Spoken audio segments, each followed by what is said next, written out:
Yeah, you know what? No, I never knew why they had a ring in their nose.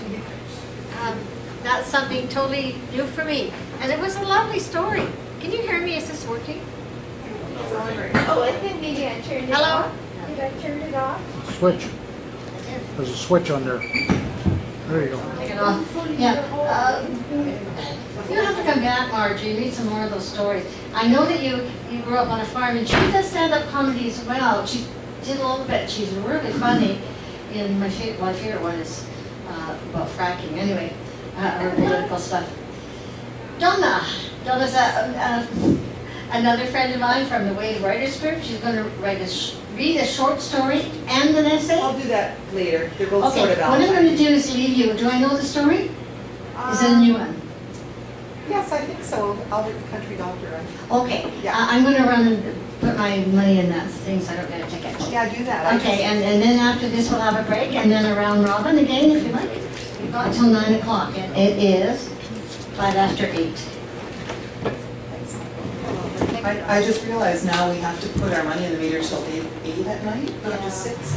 I hope they give us a little grace period here This is the parking. till we get used to it. 8 o'clock, it's finished. Yeah, well, I know the It's parking. after 8, you're fine. I know, but it used to be after 6 you were fine. I know. So they've changed it Try Vancouver, $4 an hour. till 10. I know, that's why I moved to the West, parking.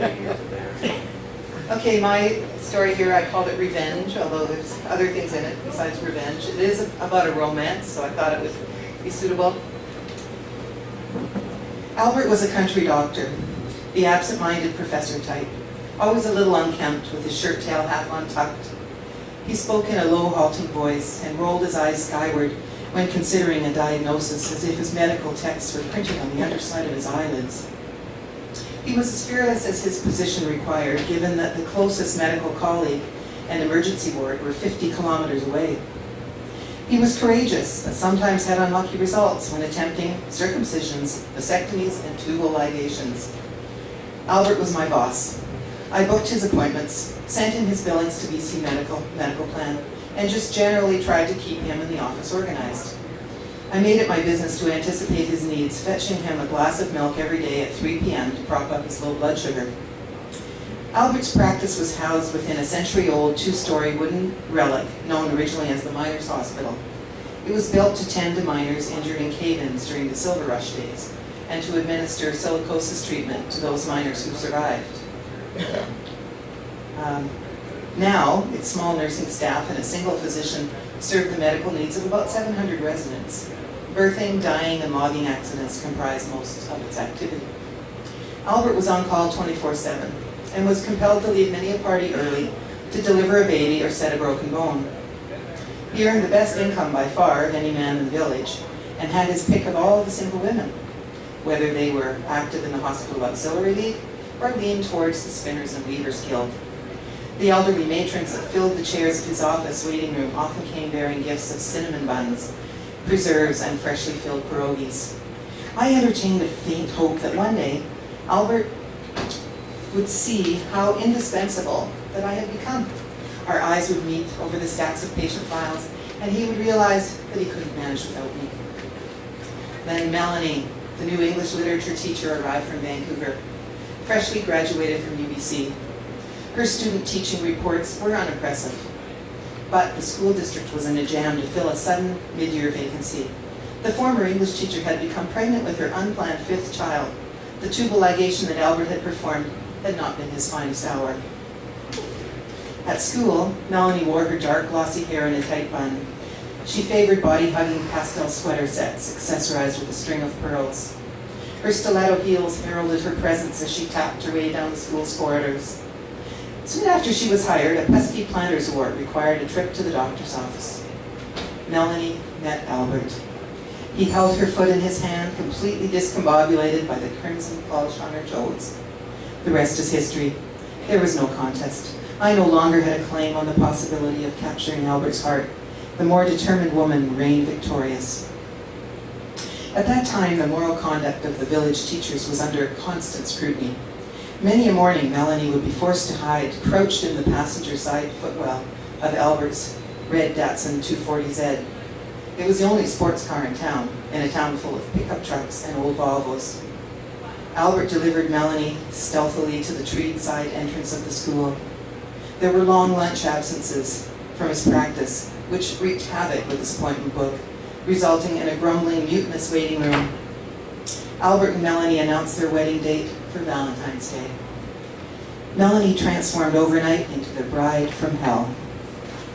The seamstress engaged to sew her dress had to get Albert to write her a prescription for diazepam just to make it through the process of fittings, alterations, design changes, and bridal temper tantrums.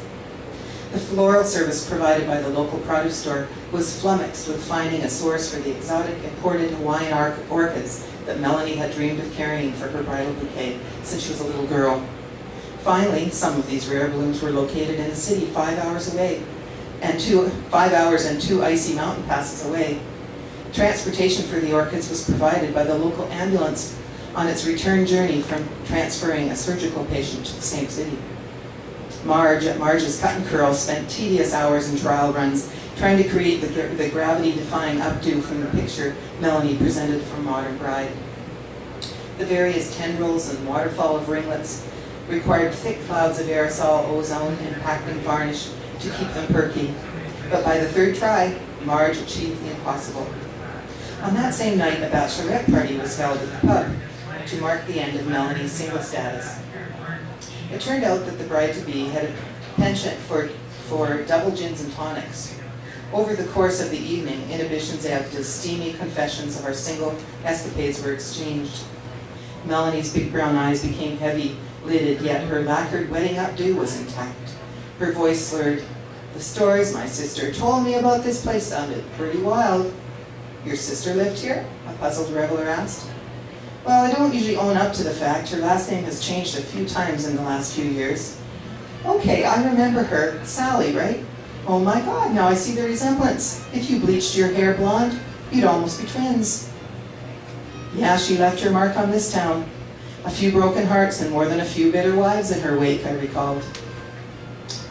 "But bless her slutty little heart, she told me all about Albert and the wife vacancy, so thanks to her," Melanie laughed and toasted her G&T to the heavens, "I'm marrying me a doctor." The party broke up soon afterwards. The next day I felt hungover and conflicted. Through the distant buzz of dehydration in my brain, I remembered the drunken confessional at the pub. Did Albert deserve to know of this entrapment, that the romance was premeditated? Just then he arrived at the office, galoshes untied, woolly toque pulled down over his ears, and a perfect imprint of a pair of pouty pink lips on his cheek. "Good morning, how was the hen party?" He smiled, and his eyes sparkled. He had been ensnared, but happily so. Who was I to burst his bubble? Valentine's Day was fast approaching. No expenses were spared until it came time to plan the reception. Perhaps it became a choice between the honeymoon in Bali or the catered bridal supper. But Melanie decided to enlist the help of the wedding guests to produce a menu that she had concocted from Julia Child's mastering the art of French cooking. Potluck dinners in this community were commonplace. Everyone brought their signature dish, and with little coordination, it always resulted in a great feast. But this time, we were assigned to make a specific dish. Melanie issued requests for terrine de canard, salade niçoise, and vichyssoise, and supplied copies of Julia's complicated recipes. That sent us scurrying to our joy of cooking to find simpler versions with less expensive ingredients. Resentment started to brew. What exactly was wrong with our customary baked beans, lasagnas, and Caesar salads?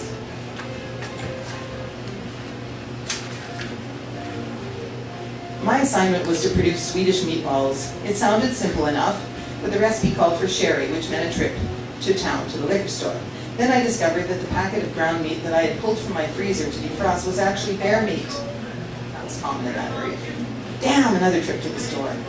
Melanie had refused to even taste my prize-winning apple pie at the Harvest Festival baking contest when she found out it contained rendered bear lard. Both the seasonings and breadcrumbs that the recipe required, would she ever know?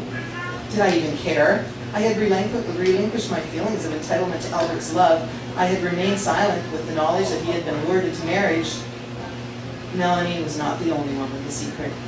Only I would know that the Julia Child French wedding buffet included Swedish bear balls with lots of sherry.